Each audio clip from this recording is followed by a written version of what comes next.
So, do food dyes make ADHD worse? That's a question more and more parents are asking, especially with news that the FDA might ban red dye no 3.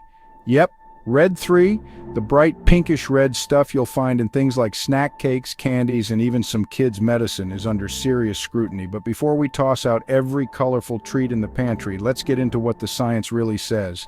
First off, what are food dyes and why do they even matter? Food dyes are synthetic colors added to make products look more appealing, especially to kids.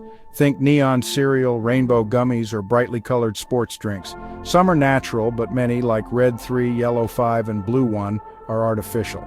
And they show up in a ton of processed foods. Now here's where it gets tricky.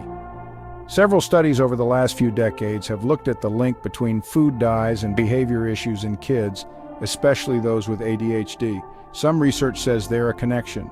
Kids who consume high amounts of artificial dyes may show more hyperactivity, impulsivity, and trouble focusing. But, and this is important, science hasn't proven that dyes ADHD. What we have is a correlation. That means some kids, especially those already diagnosed with ADHD, react more strongly to food dyes. Still, the overall research is mixed. Some studies used small groups, others didn't isolate specific dyes, and many didn't account for other ingredients like sugar or preservatives. So why is red 3 making headlines now? Well, it's already banned in cosmetics because it's been linked to cancer and animal studies. But somehow it's still allowed in food. That contradiction has pushed health advocates and lawmakers to ask, if it's not safe to put on your face, why is it okay to put in your kid's snack? And the FDA? They're reportedly reviewing the data now. A ban could be on the table soon, so what should you do as a parent? First, don't panic. There's no need to go full food police. But do take a look at what your child is eating. Start by reading labels. The more you recognize the ingredients, the better. Look for snacks and cereals without artificial colors, or at least with fewer of them.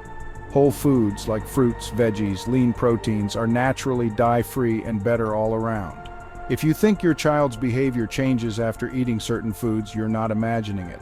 Try tracking what they eat and how they respond. In some cases, a short-term elimination diet with guidance from your doctor or a dietitian can help you figure out if dyes are making a difference. Remember, every child is different. What lights one kid up might have zero effect on another. The key is staying informed, staying curious, and doing what works best for your family. And as for the FDA, if they move to ban red 3, it'll be a big step toward making food safer, especially for our most vulnerable eaters. Thanks for watching. If you found this helpful, hit like and share it with another parent who might need to hear this today. And if you're curious about what else is in your food, make sure you subscribe because there's more where this came from.